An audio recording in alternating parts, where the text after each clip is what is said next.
ዝበዝሕ ሰብ ብዝተፈላለየ መንገድን ኩነታትን ክፋለጥን ክቀራረብን ይኽእል እዩ። ብፍላይ ኣብዚ ሎሚ ናይ ቴክኖሎጂ ግዜ ንሰብ ኣበይ ይፈልጦ ምባል ኣይከኣልን። ምክንያቱ እውን ከዓ ብዝተፈላለየ መንገድታት ነቲ ሰብ ክትፈልጦ ትኽእል ኢኻ። በዚ ከዓ መፋለጢኻ መንገዲ ይበዝሕ ማለት እዩ። ኤስሮምን ሜሮንን ዝተፋለጡ እውን ካብዞም ቴክኖሎጂ ዘምጽኦም መራኸብታት ሓደ ካብ ዝኾነ ብፌስቡክ እዮም ተፋሊጦም። ኤስሮም ኣብ ዓዲ ጀርመኒ ዝነብር ነይሩ። እንተ ሜሮን ግና ኣብ ኢትዮጵያ እያ እትነብር ነይራ። ሜሮን ኣብ ኩቱር ድኽነት ሰጢማ እትነብር ምስ ሰብ ኮይና ንብሕታ ዝኾነት ብሕታዊት ሰብ እያ። ሜሮን ሰሓቕን ጸዋታን ዘይፍለያ ደስ በሃሊት ጓል ሄዋን እያ። ኩሉ ሕማቕ ዘበለ ኩሉ ብውሽጣ ሒዛ ብደጊኣ ሕጉስቲ እትመስል ብጣዕሚ ሕቡእ ዝኾነ ስምዒት ዘለዋ ምልክዕቲ ጓል ሄዋን እያ። ኣብ ህይወታ ካብ ዝተሓጎሰትሎም ዝሓዘነትሎም መዓልትታት እዮም ኣመና ዝበስሑ። ግና ንሳ ኩሉ ግዜ ተመስገን እያ እትብል ዕድመ ልክዕ 1000 ግዜ እናጸገማን እናኸፍኣን እንተሎ ፍጹም መማሪራ ኣይትፈልጥን። ንዝርእያ ሰብ ኣብ ጸገም ትነብር ሰብ ፍጹም ኣይትመስልን ነይራ። ብዘለዋ ነገር ጽሪሪ ማል እትፈቱ ጽሪት እያ። በዚዩ ከዓ ብዙሕ ሰብ ምስ ረኣያ ዝፎቷን ክቐርባ ዝደልን ዝረኣያ ወዲ ተባዕታይ ኩሉ ናቱ ንኽትኸውን ይምንያ። ሜሮን ማለት ንእሽተን ሕፅር ዝበለት ጸጉራ ንውሕ ኢሉ ጫፍጫፉ ሃይድሮጅን ዘለዎ ብምዃኑ ድማ ንመልክዓ ዝያዳ ይድምቆ። ዓይንታ ጽብብ ዝበለ ኮይነን ምስኡ ተደላዲሉ ዝወረደ ትርር ዝበለ ፍንጫኣ ምስ ጽብብ ዝበላ ከንፈራ ብሓደን ትረአያ። ንዝነበረ መልክዕ ይውስኸላ እሞ ስቂላ ትስሕበካ። ኤስሮም እውን ካብ ናታ ዘይነኣኣስ ጽባቐ ዝወነነ ምልኩዕ ወዲ ተባዕታይ ነይሩ። ነዊሕ ሰውነቱ ምልዕሊ ዝበለ ድሙቕ ቁመና ዝወነነ ኣመና ጎበዝ ነይሩ። ኣብ ገጹ ዘሎ ጭሕሚ ንጽባቐኡ ኣጉሊሁ የርእዮ። ኣብ ህይወቱ ጭንቀት ዝበሃል ነገር ይፈቱ። ኩሉ ግዜ ሕጉስ ዝኾነ ሰብ እዩ። ሰሓቕ ካብ ገጹ ዘይፍለዮ ዳርጋ ሓዚኑ ዘይፈልጥ ሰብ እዩ። ኤስሮም ማለት ከምዚ እዩ። ሓጎሱን ሰሓቁን ናይ ይምሰለ ኣይኮነን። ብሓቂ ካብ ልቡ ሕጉስ ብርግጽ ንኽሓዝን እውን ምኽንያት የብሉን። ምኽንያቱ ኣብ ውሽጢ ህይወቱ ዝሰኣኖ ነገር ስለ ዘይብሉ ሓዘን እንተደኣ ተሰሚዕዎ ከምዚ ምምራር ወይ ከዓ መርገም እዩ ክኸውን። ኣብ ህይወቱ ብጣዕሚ ዕዉት ካብ ዝበሃሉ ሰባት እቲ ቀንዲ እዩ። ዝደልዮ ነገር ሲእኑ ይፈልጥን ዝኾነ ነገር እንድሕር ደልዩ ተማዊቱ ናቱ ይገብር። ኤስሮም ብጣዕሚ ህልኸኛ ሰብ እዩ። ዝሓሰቦ ነገር እንድሕር ዘይፈጺሙ ዓሪፉ ኮፍ ይብልን። ዝኸውን እንተኾይኑ ባዕሉ እንተዘይኮይኑ ከዓ ብገንዘቡ ኩሉ ነገር ይገብር። ኣብ ባዕሉን ኣብ ገንዘቡን ብጣዕሚ ዓብዪ ዝኾነ እምነት ኣለዎ። ኤስሮም ቅድሚ ናብ ጀርመን ምውፁ ኣብ ኣዲስ ኣበባ እዩ ነይሩ መነባብርኡ። ግና ከዓ ብጣዕሚ ዝተመቻቸዎ ዓይነት ህይወት እዩ ነይርዎ። ወለዱ ብጣዕሚ ሓፋትም ዝበሃሉ ዓይነት ስድራ እዮም ነይሮም። ምንም ነገር ከይጉደሉ ዝደልዮ ነገር ኩሉ እናማልኡ እዮም ኣዕብዮሞ። ብትምህርቱ ብዙሕ ተገዳስነት ስለ ዘይነበሮ ጎበዝ ዘይነበረን። ካብ ንባዕሉ ንላዕሊ ንነይብኡ ገንዘብ ተኣማኒኑ ድለዩ ይሰርሕ። ዝኾነ ነገር እንተደኣ ኣጋጢምዎ ብገንዘብ ከም ዝፈትሖ ይኣምን። ወለዱ እውን ከዓ ኣብ ዝኾነ ይኹን ነገር ኣየስተሓፍርዎን ዝደልዮ ገንዘብ ኣብ ዝደልዮ ግዜ ይህብዎ። በዚ ከዓ ብጣዕሚ ምኩሕ ነይሩ። ሓንቂቑ እውን ይዓብዩ። ወለዱ ዝነበሮ ናይ ትምህርቲ ሸለልትነት ሪኦም ንኡ ክልውጥ ዝኽእል ነገር ይሓስብሉ።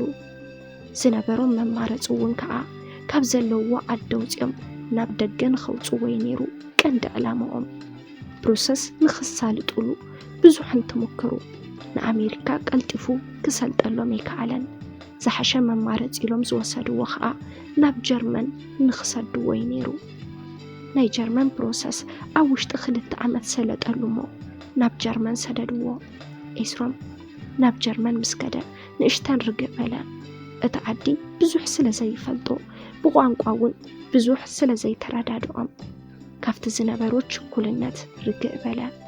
ናይ ቋንቋ ትምህርቲ ክለምድ ግድን ስለ ዝኾኖ ተገዲሱ ጀርመንኛ ቋንቋ ተመሃረ እሞ ምስ ሰቡ ሕውስውስ ክብል ጀመረ።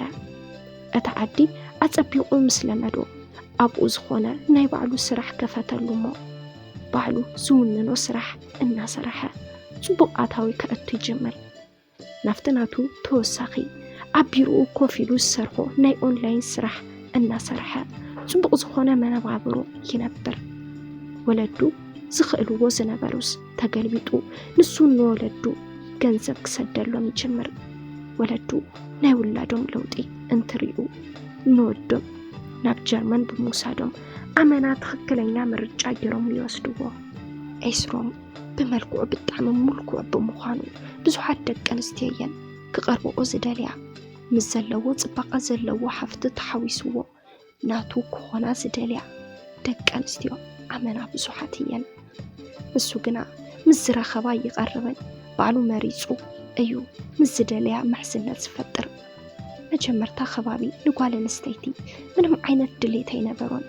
ቀንዲ ሓሳቡ ተለዊጡ ንወለዱ ንኸርኢ ነይሩ። ድሌቱ ምስ ኣሳኽዐ ድማ ከም ድለይ ምዃን ጀመረ። ካብተን ብዙሓት ዝቐርብኦ ክፍትን ደቂ ኣንስትዮ ማእኸል ምስታ ሓንቲ ናይ ፍቕሪ ርክብ ይጅምር። እዛ ጓል ካብ ኩለን ዝጸበቐት ጓል ሔዋን እያ። ብኡ እዩ ከዓ ሕሪኡ ገይርዋ ምስኣ ፍቕሪ ዝጀመረ። ንሳውን ብጣዕሚ ስለ ተፍቅሮ ከም ዝደልዮ እያ ትኾነሉ ነይራ። ንዕንተይልዋ ትመጽእ ኪድ እንተይልዋ ድማ ትኸይድ። በቃ ናቱ ናይ ስምዒቱ ተገዛኢት ኮይና ፍቕራ ትኸስብ። ኣብ ልዕሊ ዝውን ከዓ ንሳ ዝደልየቶ ነገር ሲኢና ይትፈልጥን ብፍላይ ገንዘብ ከም ድለያ እያ ሃበን እንተይላቶ ከሊእዋ ይፈልጥን። ኤስሮም ብገንዘብ ኣይስስዕን። ምኽንያቱ ከዓ ብውሑድ ወፃኢ ብዙሕ ስለ ዘእቱ እዩ።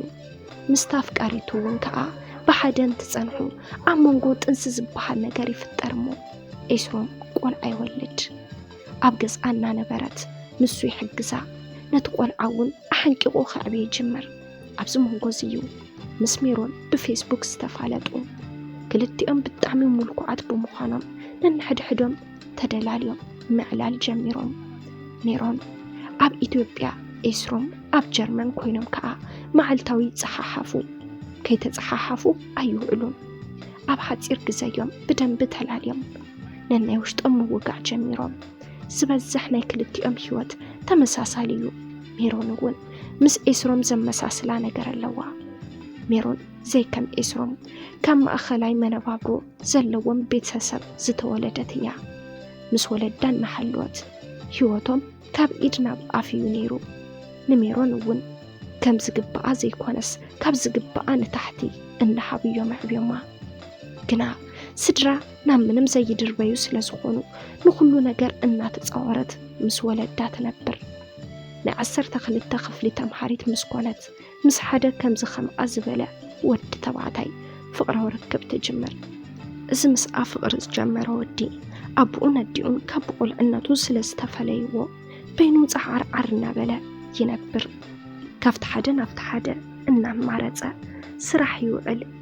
ግና መሊኦ ይመልአሉ ነይሩ። በዚ ዝተለዓለ ከዓ ኣብ ህይወቱ ሕጉስ ኣይኮነን።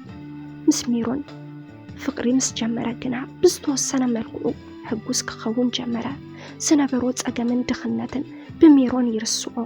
ሜሮን መደበሲት ሓዘኑን ፀገሙን ኮይና ህይወቱ ተስተኻኺሉሉ ከመጋጣሚ ኮይኑ ክልቲኦም ናይ መሕለፊ ፈተና ክሓልፉ ይከኣሉ። በዚ ምኽንያት እዚ ከዓ ሜሮን ካብ ወለዳ ንኽትምርቆ ሕቶ ቀርበላ ይጅምር። ሜሮን ክትጸንሕ ከም እትደልን ትትነግሮም፣ ንሶም ግና ክትምርዓው ለኪሎም ከግድድዋ ይጅምሩ። ምምርዓው ንምምርዓው ባዕለይ ዝመረጽኩ ኢላ ከዓ ነቲ ኣፍቃሪኣ ጽብብ ዝበለ መርዓ ተገይሩ ተመርዓወት። ምስኡ ሓዳር ጌራ ምንባር እንትትጅምር ካብ በኣግኡ ናይ ፀገም ሓፈፅታ ክጸልዎም እዩ ጀሚሩ። ምኽንያቱ ናትና ዝብልዎ ስራሕን ኣታውን ስለ ዘይነበሮም ክጽገሙ ግድን እዩ ነይሩ። እዚ ኣፍቃሪኣ ቀዋሚ ዝበሃል ስራሕ ስለ ዘይነበሮ ካብ ዝሰርሐሉ ዘይሰርሐሉ መዓልቲ እዩ ዝበዝሕ ነይሩ። በዚ ዝተለዓለ ከዓ ይጽግሞም። ሜሮን ይጥንቀቕ ኣለኹ ኢላ እናሓሰበት እናሓለወት እውን ዘይተሓሰበ ጥንሲ የጋጥሞም እሞ ጥንስቲ ኾነት ዝነበረ ናይ ጥንሳ ኣዋርሕ ንሜሮን ብጣዕሚ ከቢድ ነይሩ። ምንም ነገር ከይረኸበት ጸጊምዎም እያ ኣሕሊፋቶ። እትወልደሉ ግዛዕ ኣኺሉ ወዲ ቆልዓ ምስ ወለደት እውን ከዓ ነቲ ቆልዓ ብዘድልዮ መንገዲ ንምዕባይ ብጣዕሚ ክትጽገም ትጅምር። ኣብ ከምዚ ዓይነት ጸገም እናሓለወት እያ እምበኣር ምስ ኤስሮም ዝተላለየት። ክልቲኦም ብምፍላጦም ንሜሮን ይጠቕምዋ። ምኽንያቱ ኤስሮም ብጣዕሚ እዩ ዝሕግዛ፣ ኣብ ዝደለየቶ ይበጽሐላ። ወዳ ንኽትዕቢ ብዝተፈላለየ መንገዲ ይሕግዛ። ሜሮን ምንም ነገር ኣሓበአቶን። በዓልቲ ሓዳር ምዃናን ቆልዓ ከም ዝወለደትን ንሱ ይፈልጥ እዩ። ዝነበሮም ቅርርብ እውን ናይ ምሕዝነት ነይሩ። ብደንቢ ካብ ምቅርራቦም ዝተለዓለ ሜሮን ዝኾነ ነገር እንተጸጊምዋ ካብ ማንም ንላዕሊ ንኤስሮም ክትሓትት ትደሊ። ኤስሮም እውን ንዝበለቶ ነገር ብፍቓደኝነት የተግብረላ። ንሳ ንኡ ዝነበራ ረኣያ ናይ ምሕዝነትን ሕውነትን ነይሩ። ንሱ ንኣኣ ዝርኤላ ዝነበረ መንገዲ ግና ካብ ናታ ብኣንጻር ነይሩ። ኤስሮም ብፍቕሪ ዓይኒ እዩ ዝጥምታ ነይሩ። ናቱ ንኽገብራ ከዓ ምሕሳብ ይጅምር። ዝሓሰቦ ነገር ንኽሳኻዕ ኢሉ እውን ከዓ ናብ ኢትዮጵያ ንኽኸይድ ሓሰብ እሞ ከይ ነገራ ናብ ኢትዮጵያ ኸደ። ኣብዚ እዋን ናብ ኢትዮጵያ ምስ ከደ ምስ ተረጋግአ ደው ኢሉ ንኽረኽባ ከም ዝደሊ ንሜሮን ሓተታ። ንሳ እውን ከም ሓዋት ርእዮ ስለ ዝነበረት ምርኻቦም ኣይጸለአቶን። ከይዳ ተራኺቦም ኣብ ናይ መጀመርታ ርክቦም ጽቡቕ ናይ ምሕዝነት ወግዒ እናዋግዐቶ እንትፈላለዩ ንኻልኣይ ግዜ ምስ ተረኸቡ ግና ኤስሮም ምስኡ ንኽትሓድር ኣፍቃሪቱ ንኽትኸውን ሕቶ ቅረበላ። ሜሮን በዓልቲ ሓዳር ምዃና ክተስታውሶን ትትሞክር። ኤስሮም ንሰብኣያ ገዲፋ ምስኡ ንኽትኸውን ብጽቡቕ ከም ዘናብራን ሒዝዋ ናብ ጀርመን ከም ዝኸድን ነገራ። ኣብዚ ዓብዪ ጸገም ዝነበረ ንሳ ኦርቶዶክስ ሃይማኖት እያ እትኽተል ነይራ። በኣንጻሩ ንሱ ከዓ ናይ ካቶሊክ እምነት ተኸታሊ ነይሩ። እዚ ነገር ጸገም ንኸይኾኖም ብምሕሳብ ድማ ንሳ እሺ እንተዳኢላቶ ኣብኡ ኸይዶም ከም ዝቕይር ሃይማኖቱ ቃል ኣተወላ። ናብ ኦርቶዶክስ ሃይማኖት ከም ዝቕይር ቃል ኣትዩላ። ብዙሕ ነገር ሓሲባ ኣውሪዳ ድይባ። ሜሮን ንሰብኣያ ገዲፋ ምስ ኤስሮም ምኻድ ትመርጽ። ካብ ኣብ ድኽነት ምንባር ወዳ ብጽቡቕ ምዕባይ መሪጻ ምስ ኤስሮም ብሕቡእ ቀለበት ኣሰረት።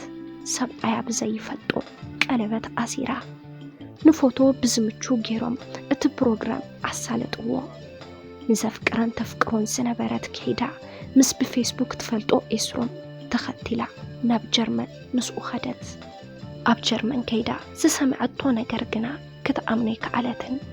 ምንም ነገር ከም ዘይሓስዋ ነጊርዋ ዝነበረ ኣፍቃሪት ከም ዘለቶን ከም ዝወለዳን ሰምዐት። ንምንታይ ላ እንትትሓቶ ከም ዘይምልከታ ገለጸላ። እቲ ሃይማኖት እውን ፍጹም ከም ዘይቕይር ኣረጋገጸላ። በዚ ምኽንያት ከዓ ሜሮን ኣብ ናይ ጓና ዓዲ ኣብ ጸገም ጥሒላ ትርከብ። ዝገፍዐ እውን ይግፋዕ ባዩ እናበለት ከዓ እናማረረት ሕይወታ ትመርሕ።